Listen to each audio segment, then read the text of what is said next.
Thank you, Bob, and my thanks to all of you for the tremendous work that you do on behalf of Palm Beach.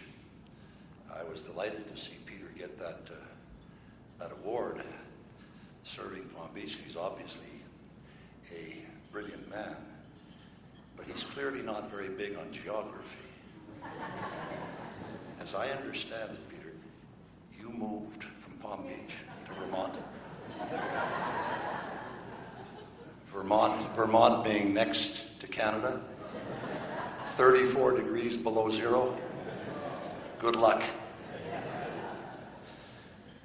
Well, thank you for this, and Michelle Kessler, when she called me to ask me to be the substitute hitter today. That's what they call it. I accepted with pleasure because of the tremendous contribution that she and Bob Niederlander and George Cowan and others who work so hard in the association do on a regular basis. Besides that, Neil and I have lived here for 20 years ourselves. I'm just about getting set to run myself. Again, because interesting things happen to you when you leave office. After serving for 9 years as Prime Minister of Canada, the first trip that I made was to Orlando. I was on Northwest Airlines, and we left Montreal, and we got caught in one hell of a snowstorm. And we were diverted to Detroit. And we got off the plane in Detroit. I walk up, there's a lady from Special Services there. She said, Prime Minister Mulroney, go right over there and get on that electric cart, and it's going to take you to the end of the airport, and you're going to make a connection for Orlando. I said, thank you very much.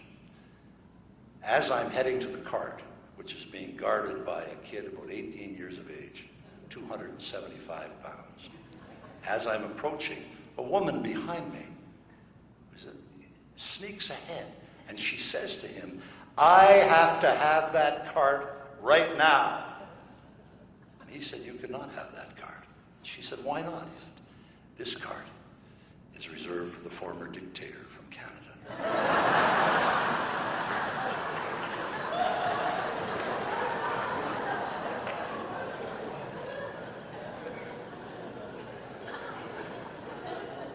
Oh, how quickly they forget. In fact, I warned Prime Minister Harper, who used to work for me, Prime Minister of Canada, and the others, Canadian Prime Ministers and Presidents of the United States as well, but I was talking to the Prime Minister when he first came in. They have to learn humility. All Prime Ministers have to learn some humility. I didn't, but you know, the others have to do that. And I told Harper the story of Prime Minister Diefenbaker. Somebody here from Western Canada mentioned Prime Minister Diefenbaker to me a few minutes ago. And when Diefenbaker had been elected Prime Minister in 1957, he made his first trip to Montreal to speak to la Chambre de Commerce du Montréal Métropolitain in the Oval Room of the Ritz, which is a big deal in Montreal. And Diefenbaker made his first trip down to do that. And he was sitting on the dais with the Président, Monsieur le Président de la Chambre de Commerce. And the waiter goes by with a pincette, and he puts down a piece of butter on Diefenbaker's plate. And Diefenbaker was talking to the chairman, and he said, I'm sorry to the waiter, I'll have another piece of butter. The waiter said, I'm sorry, sir, it's one piece of butter per person. So Diefenbaker said, do you know who I am? The waiter says, no. He said, I'm the Right Honourable John Diefenbaker, the new Prime Minister of Canada, and I want another piece of butter. The waiter says to Diefenbaker, do you know who I am? Diefenbaker says, no. He said, I'm the guy who gives out the butter.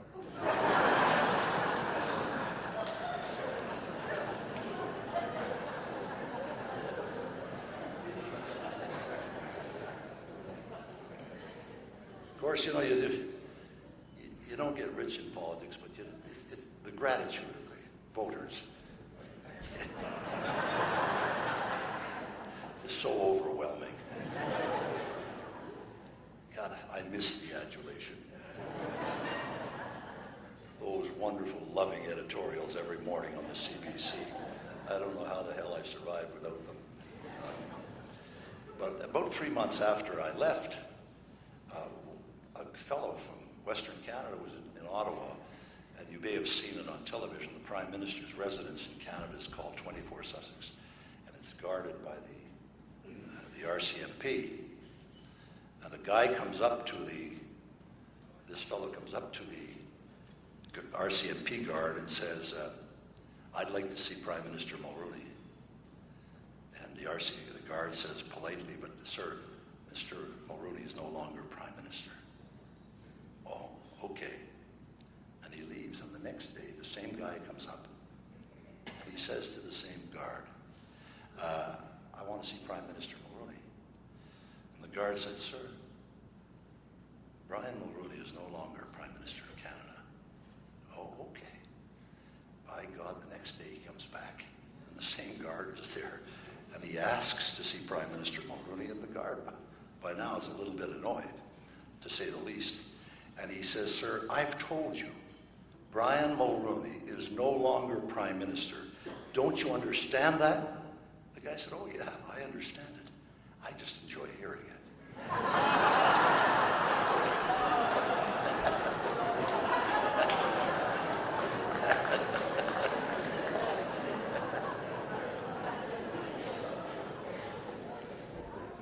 Of course, that's like the time Ira and I were talking, and Nikki were talking about, with Michelle, about Israel on the way a little bit earlier.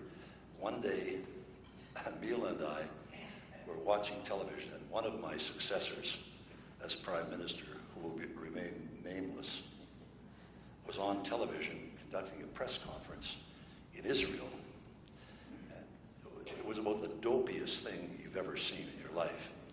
At one point, he's asked what his solution is to the Palestinian situation, and he says, "You can't ask me." He said, "I don't even know whether I'm in North, South, East, or West Jerusalem today." I said to Mila, who was sitting next to me in my den, I said to Mila, "You know, this guy is so damn bad. I'm going to get myself elected leader of the party again, and I'm going to become Prime Minister of Canada once more."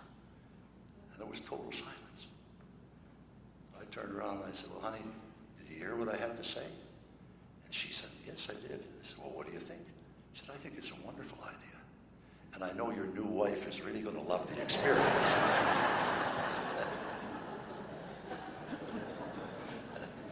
So needless to say, I haven't moved from Palm Beach. Well, I'm delighted to have the opportunity to talk to you about something that I think is important, America's role in the world, principally in the role of leadership, given the challenges you have. We all have. The fundamental goal of government is to make a better world, a world that is safe from war and safe for democracy, a world that is free from deprivation and free from degradation. For 40 years, the United States and the Soviet Union were the world's two superpowers, the leaders of the East and West, of NATO and the Warsaw Pact, the keepers in President Kennedy's words of a hard and a bitter peace. And then, in 1985, there came to power in the Kremlin a man named Mikhail Gorbachev, who questioned the assumptions of the Soviet system, ended the arms race and ultimately the Cold War, disbanded the East Bloc, the Warsaw Pact, and finally the tyranny of the Soviet Federation itself. I can remember sitting across a conference table from him in a private meeting in the Kremlin just hours after he had become leader of the Soviet Union in March of 1985. And I have to tell you, I never, ever that day thought that all of these things would happen. There he was, flanked by Andrei Gromyko. You remember warm, cuddly, affectionate Andrei Gromyko. Well, this new leader of the Soviet Union spoke to me with confidence of the future, but gave precious few indications of the convulsive changes he was about to unleash, so profound, as it turned out, that he and his administration and his federation would be consumed by them. For Canada and the United States, the post-Cold War world offered unique opportunities and daunting challenges. We begin from a common heritage of democratic traditions and a common defense of liberty. There are reminders of that from the trenches of one war to the beaches of the next. Places inscribed in the history of valor where Canadians and Americans have fought together and where Canadians and Americans have died together in the defense of freedom. And because we and our allies have remained true to those values and had the courage and the strength to defend them in NATO and Korea, in the Gulf and Afghanistan and elsewhere, within the last 25 years, the Berlin Wall fell and Germany was reunited. A trade unionist from Gdansk, an electrician like my father, became president of Poland. As a dissident poet sat in the castles in Prague, as communist regimes tumbled like dominoes across Central and Eastern Europe, and in the second Russian Revolution, the people of Moscow made a human wall around their parliament, and Soviet tanks that had crushed every single stirring of liberty for 70 years, now for the first time in the history of that country, dared not pass. Strong political leadership at that time ensured that we came safely through the worst, as President Reagan said to the British Parliament. If the United States of America is to maintain its role of world leadership in political and security matters, and I view the United States of America as the greatest democratic republic that God has ever placed on the face of this earth.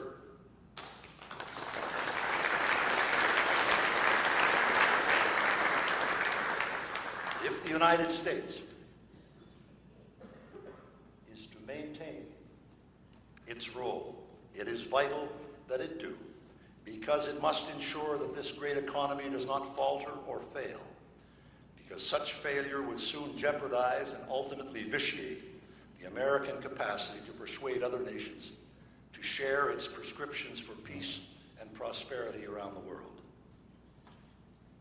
As we know, our world has changed, perhaps forever, because a handful of terrorists flew planes into American landmarks on a beautiful Tuesday morning in September 13 years ago, killing 3,000 innocent men, women, and children.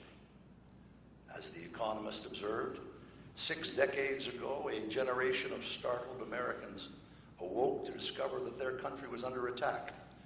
Pearl Harbor changed America and therefore the world. And now the children and grandchildren of those Americans who went to war in 1941 suffered their own day of infamy, one that is no less memorable. The appalling atrocities of September 11th, acts that must be seen as a declaration of war, not just on America, but on civilized nations everywhere, were crueler in conception and even more shocking than what happened in Hawaii. September 11th has changed America, and with it, the world once again. And now, we have ISIL, radical Islamist terrorist groups around the world that seek to inflict horror on innocent people and destroy our democratic ideals. From the Middle East to the streets of Boston, to the media rooms of Paris, to the halls of the Canadian Parliament, an evil and implacable enemy lurks and advances. This enemy clearly despises Christians and Jews and wants nothing less than their domination and elimination from the face of the earth. This enemy also decapitates Christians, but in the process burns alive in a steel cage a young 26-year-old fellow Muslim and murders thousands more elsewhere simply because his philosophy differed from theirs. This enemy must be resisted by all who value freedom, strongly, loudly, and immediately. This enemy must be crushed, marginalized, and eradicated from all civilized societies, and it must be done now with the leadership of the United States of America.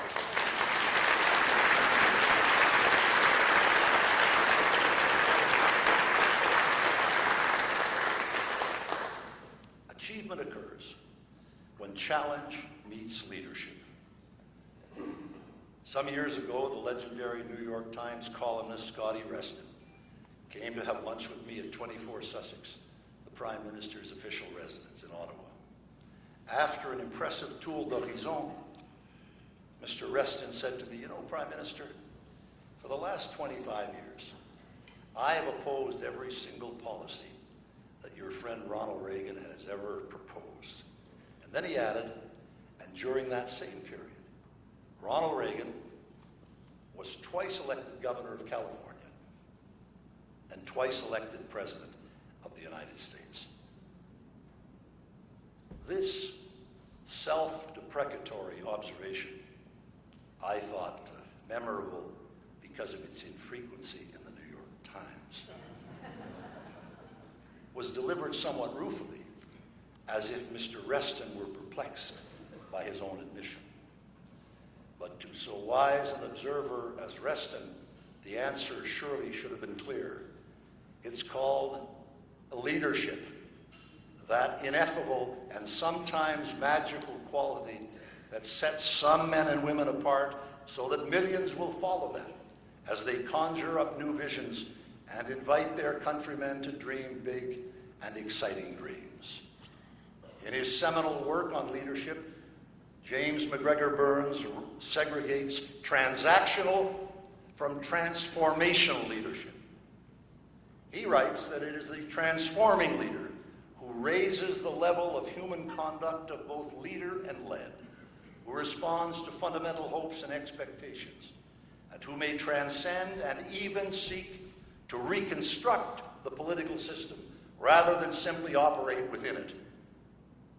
You know, many suggest that great inexorable currents of history themselves and not individual leaders seal our fate.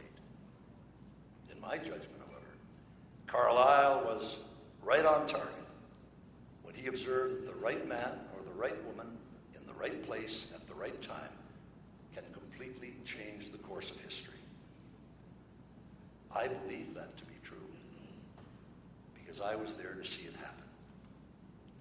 I can tell you that sitting around a G7 table in the 80s with nuclear missiles from Moscow pointed at New York and Bonn and London and Paris and Ottawa and Washington, sitting around a table of G7 leaders with President Ronald Reagan, Prime Minister Margaret Thatcher, President Mitterrand of France, Chancellor Kohl of Germany, Prime Minister Andreotti of Italy, and Nakasone of Japan, I can tell you that around that table there was the leadership that the world required, and if we got through and crushed the Soviet Union as it turned out, and won the Cold War, it was because of the strong leadership provided at that time by President Ronald Reagan and President George Bush of the United States of America and those allies who supported the United States so vigorously and so well.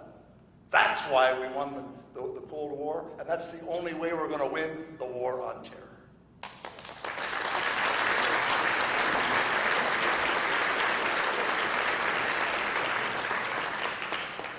In a brilliant address delivered some time ago in Toronto, Ted Sorensen, himself a skilled observer of powerful leaders, as special counsel to President Kennedy and Johnson, said, "Once in office, those who wish to stand up and stand out and leave something enduring behind must build new institutions, not new images. They must look to the next generation and not the next election. They must talk in terms of fundamental values and not merely costs. They must appeal to our hopes as well as our needs, to what we long to be and what we know is right. That, he said, is leadership. The impact of significant public policy decisions is often unclear in the early years. It sometimes takes a considerable period, frequently decades, before the full consequences of an important initiative become apparent.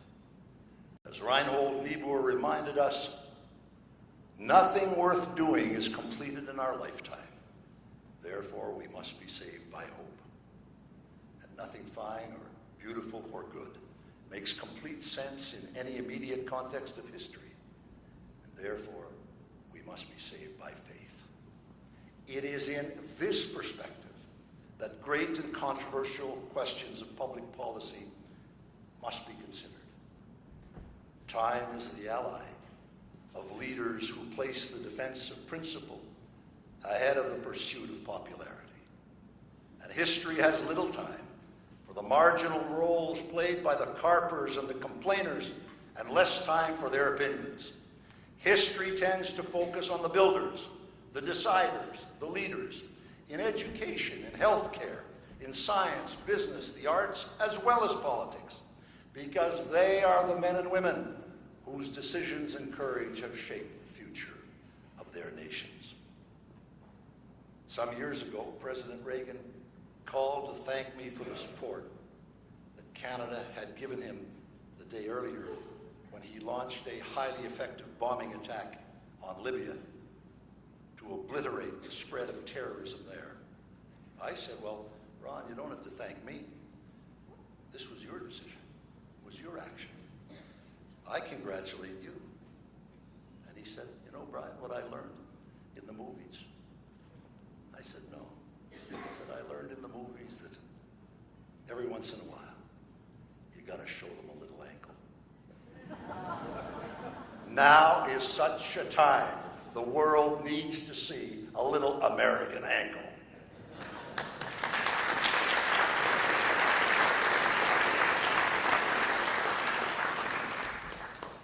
American leadership in the war on terror is not simply something to be wished for.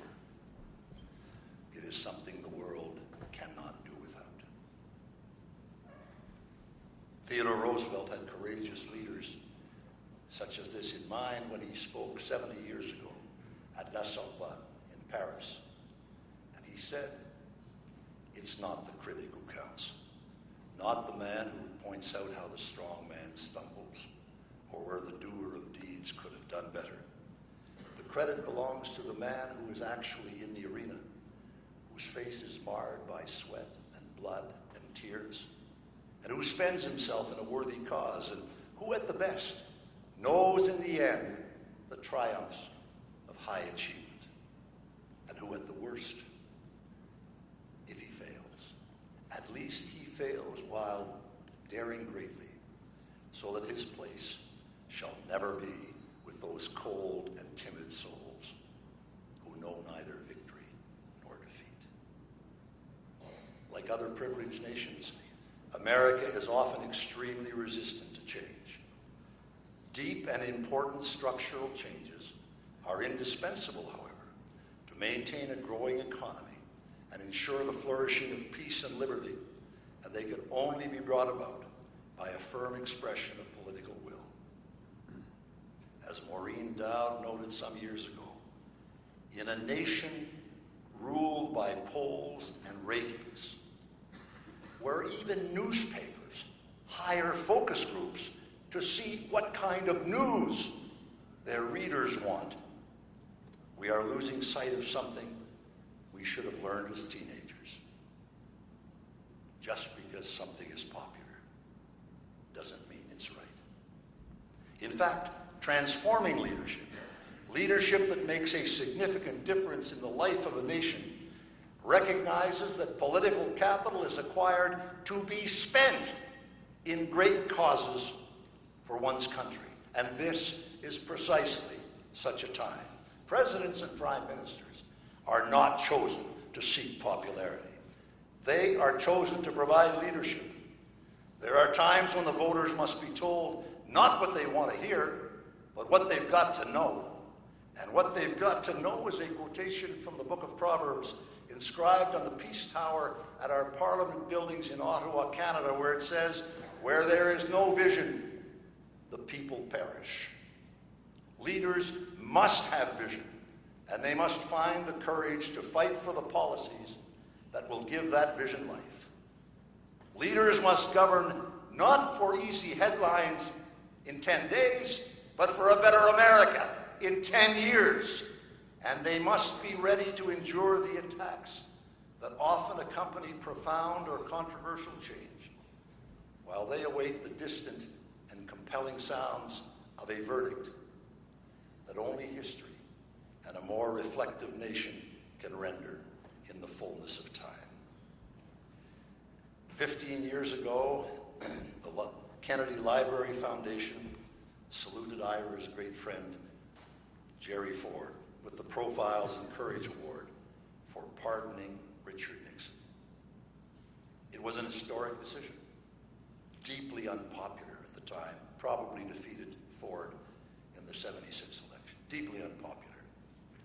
But as it turned out, right for America. In an insightful essay, David Gergen, counselor to 4 presidents, wrote that in saluting President Ford for his courage in making the tough decision, the trustees of the Kennedy Library were actually doing more. And I quote, "They are telling leaders everywhere to pay less attention to daily polls and more attention to their inner voices. Give up the slavish obedience to popular opinion, so embedded in politics today, and take up the standard of what is right, even when it threatens one's political survival.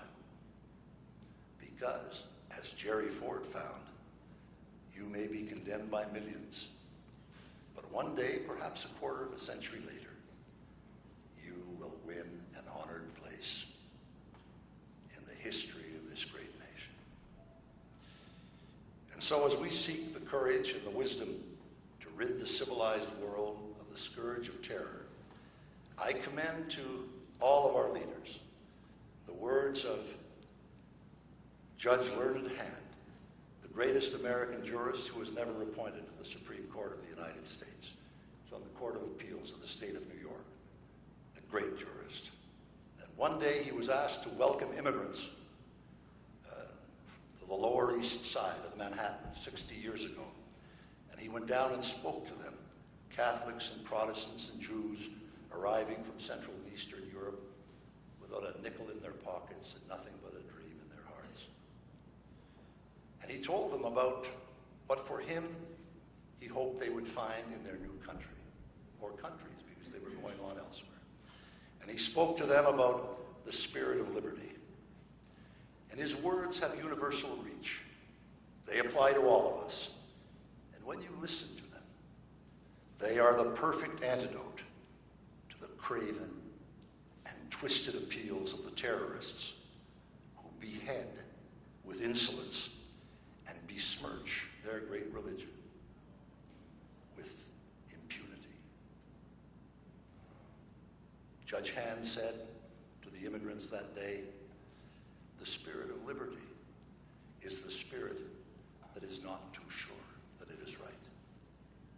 The spirit of liberty seeks to understand the minds of other men and other women.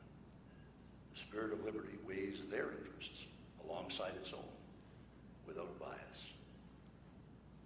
And the spirit of liberty knows that not even a sparrow falls to earth unheeded. And the spirit of liberty is the spirit of him who near 2,000 years ago taught mankind a lesson that it has never quite learned, but never quite forgotten, that there may be a kingdom where the least shall be heard and considered side by side with the greatest. If we can summon the courage to defend the values that made our countries, as Winston Churchill described them, the United States and Canada, 75 years ago, on the 20th of March next, Winston Churchill described us as an example for the world and a model for all mankind, as Churchill said. And if we can do that, then we will have contributed to building a world that resists terror everywhere at all costs and promotes peace and prosperity for all in a manner that will bring joy and satisfaction and pride to the hearts of our children and grandchildren as they enjoy the benefits of these magnificent countries like the United States and Canada, to whom we owe so much. Thank you all.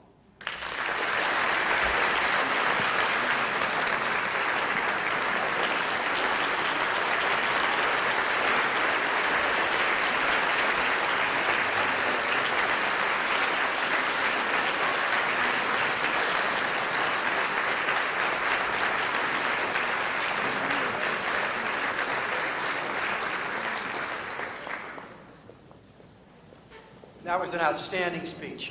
I can't thank you enough for those remarks.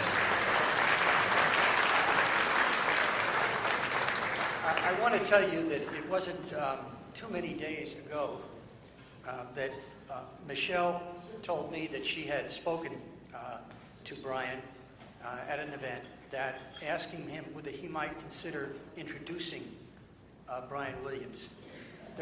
Well, this is before any decision was made on Brian's future. So I called up Brian, and we had a great conversation. He was very interested in Brian Williams, how this happened, what his circumstances, how he was feeling, whatever. And I said to him, you know, if you would do that introduction, that would be wonderful. But I said, you know, there is a possibility that he's not going to be able to come. Because Brian had already said he would come, despite all of this. And I said, would you consider replacing him if he couldn't come? And he talked all about his own background, this Brian. And I said, this could really work out well. He said, I'll think about it. I've got to get my schedule together. I'm not sure. I'll call you back. And about 24 hours later, I called him and I said, well, I just talked to Brian. And he can't come. So you got to do it. And he said, I thought of it. I just thought you'd give me a little bit more time. And he called back very certainly. He said, I will do it. And before this meeting this afternoon, he came to me and he said, do you have Brian's phone number? He said, I'd like to call him. I might be able to help him out because I had tough circumstances. I've been involved with people with very tough circumstances, as have I. And he said, I'd like to talk to him. So it's a really, it's a wonderful thing you've done for us, and it really shows me and the rest of us a lot about you. So, now, let me give you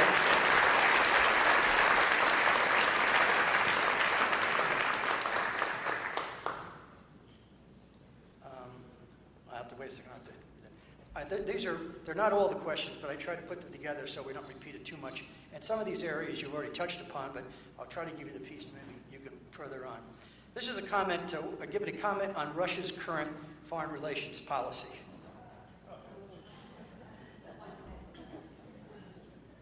Well, the policy is pretty clear. It's I hit you over the head with a baseball bat, and you smile and say, can you do it again?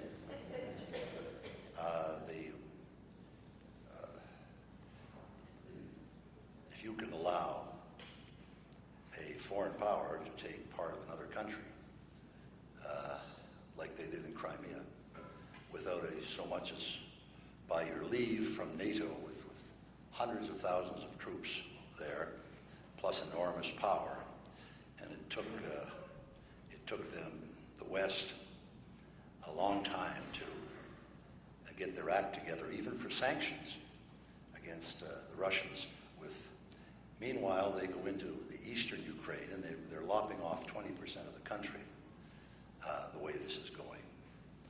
And this from a country, by the way, anybody who thinks that there's an economic superpower there, this from a country with 130 million people, which has about the size of the GDP of Canada with 35 million people. So this is not the superpower that it used to be when it was the Soviet Union. And still, Putin, who's daring and tough and mean, Putin's got the number of a number of people. Look, the fact of the matter is, and then what do we have? We've got the Chancellor of Germany and the President of France running off, trying to cook up a deal with Putin without the President of the United States. Look, nothing is going to happen without the leadership of the United States of America. What I have learned in politics, in international politics, as a close friend of the United States, as a collaborator with Ronald Reagan and George Bush and Bill Clinton, nothing is going to happen internationally of significance unless the United States is providing the lead. And if the President of the United States decides that he's not in this, he doesn't have a dog in this fight, nothing's going to happen. So I'm waiting for somebody there to step up and say, all right, enough is enough. Here's the policy, and here's what the United States is going to do, and we're not going to bet. Look, what are you going to do when the President of the United States says, here's a red line in Syria. If you cross that, we're coming after you. And the President of Syria, who doesn't have the GDP of Akron, Ohio, says, to hell with you, I'm crossing it.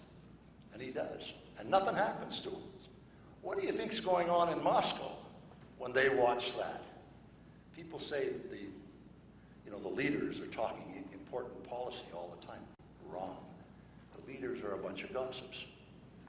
They're all on the phone saying, Jesus, did you see what happened in Syria? Let me try something. Let me get some of that. So I think we're into a very, very dangerous time with Russia and with others. And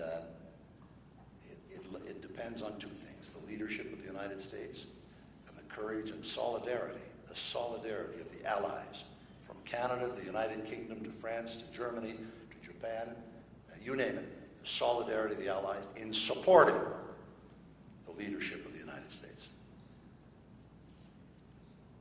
Will Canada join the coalition to defeat ISIS? Canada is very much part of it already, and we'll do everything, I'm sure, that's asked of us, and provide some considerable leadership. I think that our Prime Minister is as tough as nails on this issue, and I think it's serving him well. It appears that 80 or 85% of the Canadian people are in favor of this very hard line that he's defending against the terrorists. Look, we had a guy break into our parliament 2 months ago who was a French-Canadian Catholic who converted to Islam on the internet. One guy shoots a Canadian military officer or runs over him in a parking lot. The other guy grabs a gun and shoots a soldier who's on duty at our National Cenotaph, and then rushes into the Parliament buildings, shooting away. And what he didn't know, that it was a Wednesday morning, and he's rushing down the Grand Hall of Parliament. In that room there, the government caucus, led by the Prime Minister, is meeting, and there is the opposition caucus. Had he known that it was a Wednesday morning and a mandatory caucus thing, he could have walked in there with his guns blazing and taken out the entire government of Canada. As it was, he made it down to the end of that hall. When I was there a little while after, the Sergeant-at-Arms, Vickers, took me down and showed me exactly where he went around the corner of the Parliamentary Library, and the guy was whimpering in the corner. He put a bullet between his eyes, right in the Parliament of Canada.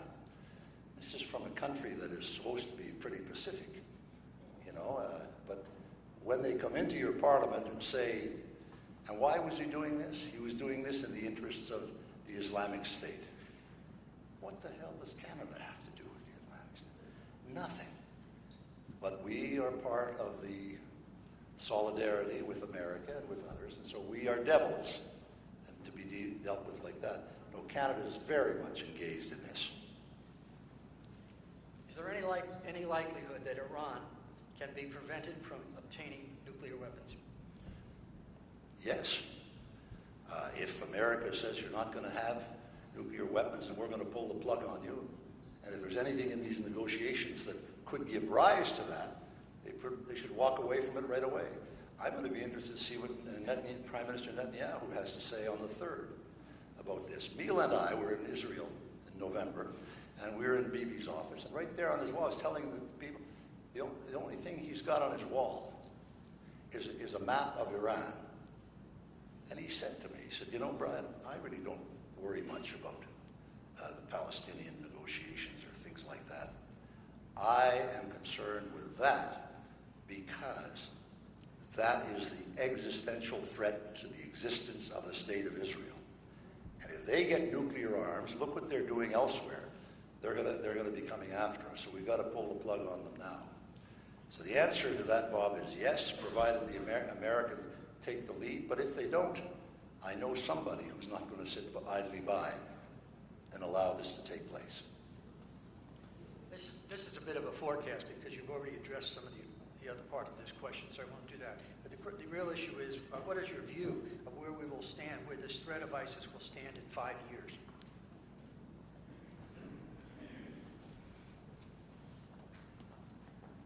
Well, it's hard to say. But there's one thing we can say with certainty. Unless we commit the leadership and the resources to stomp it out now, 5 years from now, it could be knocking on the doors around Palm Beach and elsewhere because of the problems of the lone wolves. When these people have the experience back there, they're Canadians and Americans and Brits and French. They come back home committed to our destruction. And one of them carries a bomb around, or one of them decides he's going to walk in a room like this and start shooting. We have a major problem. And so we know it's going to get worse unless we commit the leadership and the resources to deal with it now. And I know that a lot of people say, well, yeah, but hell, we don't have to worry about that. This is just a couple of crackpots. You know, they control, the Islamic State today controls the territory in those 3 countries, larger than the United Kingdom already. And can you imagine if they got their hands on a state, the nature of the state-authorized terrorism that would come from there, assisted by the Iranians, there would be enormous problems for all of us. So I don't know the answer to it, Bob, but I know that if we don't do something, it's going to be a hell of a lot worse, and perhaps uncontrollable in 5 years. I often say to myself, and to Neil and I chat with others, what do you think Ronald Reagan would do with this thing? I can tell you what he'd do. He'd have a meeting in Washington, and he would come in. He never went around and said, well, Charlie, what do you think? You know, he'd listen to Charlie and everybody else, and he said, this is what we're going to do. And this is what happened. And it would be tough, and it would be instantaneous, and it would be effective, I think. And I think we need, as I said in my little illustration, I think we need a little bit of American angle. Who would you like to see as President of the United States? Well, I don't have a dog in that fight. But I think I think America is blessed with some great candidates there in the Republican side. And of course, Hillary is a remarkable person in her own right. And she looks to be the only person there. But on the other side, there are lots of them, from Jeb to Walker from Wisconsin, and many other good people.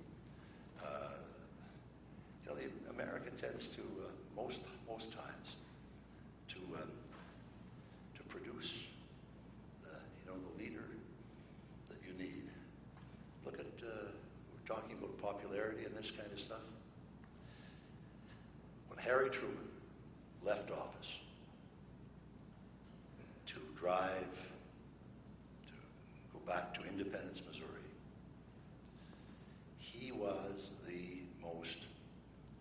greeted by an 8-column headline in the Kansas City Star. It said, Truman, most unpopular leader in the history of polling in the United States. 40 years later, the American Historical Society met in New York at a great convention, and they decided that Harry S. Truman was the 5th greatest president in the history of the Republic. And why? Because he took unpopular decisions. He said, I'm doing this because they're in America's national interest and they're in the interest of a civilized world.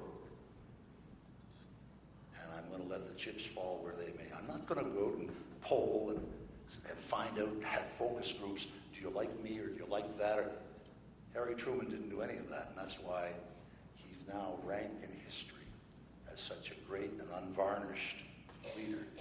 And I think some of that is required very much today. Look, I'm going off to deliver the 50th lecture at Blenheim in England, where Winston Churchill was born.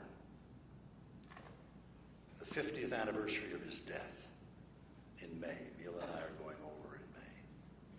Go back and look at what they said about Churchill when he was saying, I'm telling you, the Nazis are coming, and they are a lethal and very bad bunch of actors. We got to put them out of their misery right now. He was repudiated. He was laughed at. He was scorned. He was ridiculed. And he was right. He didn't care what anybody said about him. And he turned out, when the Nazis marched into France, he was the only guy standing who had been right all the way along. So when you're dealing with great existential questions and great moral questions, the leaders have to lead. You can't lead from behind, as they say now in conventional parlance. You'll lead from being out front, and you're the guy that gets shot at while you're trying to move your army through public opinion. You know, nobody's perfect. No government is perfect. There hasn't been a perfect government, for example, in Canada. Well, mine was the only one. And you're bound to make mistakes. But in the process of trying to do the right thing, mistakes are tolerable. We have two questions, just two questions left, but there were several questions about Canada. So let me just you can comment on it or not, depending on where you think. Did the free trade agreement for North America meet your expectations for Canada? Why has the Canadian dollar lost its value against the U.S. dollar? And is Canada better off selling its oil to China via Vancouver and move away from supporting the Keystone Pipeline? Well, let me start with the Canada-U.S. free trade agreement that I negotiated with President Reagan. I just about got killed in that for doing that. The CBC and the Toronto Star and all those goofy professors in George's hometown there in Toronto. All the left-wingers are all hanging around George's place. And I don't mean McDonald's. But they gave me a pretty good going over, but I thought that this was going to be great for Canada and the United States. And here's what happened 20 years later, when they said that Mulroney he loves the Americans and he wants to make himself the governor of the 51st state. He's selling out, all of the insults you can imagine were said about me. And I had to call an election, a general election, and campaign on it and win the election before I could get the opposition to agree to anything and to implement it. But here's what happened. We look back on it 25 years later. In Canada, remember, this is a country of 35 million people. Directly attributable to the free trade agreement with the United States, our trade exploded to $750 billion a year, or two-way trade, which is the largest two-way commerce between any two countries in the history of the world. In Canada, 4.9 million new jobs were created. We've managed to eliminate our deficit and grow the economy in an extraordinary manner. I'll give you an idea of what it means. crossing, we have a 5,000-mile border between our countries. All kinds of border crossings. There's one between Windsor, Ontario and Detroit. Last year, there was more two-way commerce across that bridge between Detroit and Windsor than America did in terms of total commerce. More commerce across that bridge than America did entirely with the nation of Japan.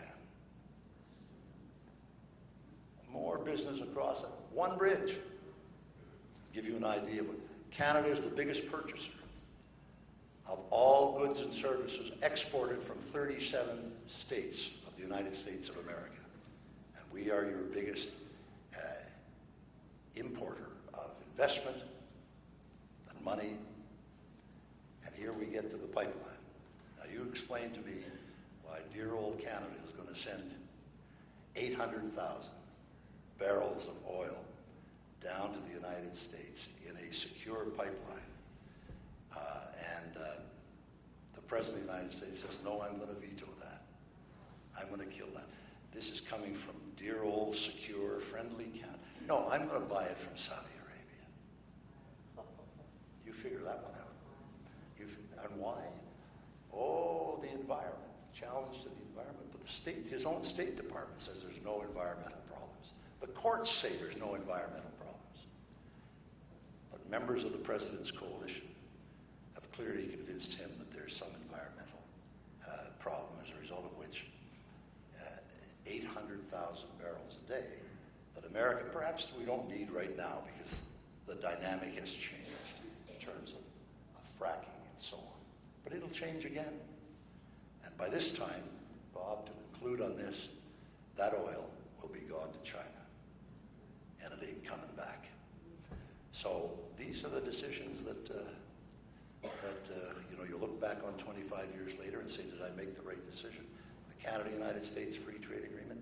Yes, absolutely. We can look back on it with some pride. What President Reagan did, Jim Baker, George Bush, we wouldn't have gotten it without them. But they did that for America, and we were able to do the same thing for Canada. And as Churchill said, we have demonstrated to the world that the Canadian-American experience is the greatest that anybody has ever seen. Look, in 205 years, there hasn't been a shot fired across that long border in anger. Well, in 1812, a couple of Irish guys got drunk and came up and invaded us. The Fenians invaded Canada. We managed to resist that. But in that war, so-called skirmish, we captured Detroit. And we gave it back. So I would say that peace and prosperity in our times. So thank you all very much.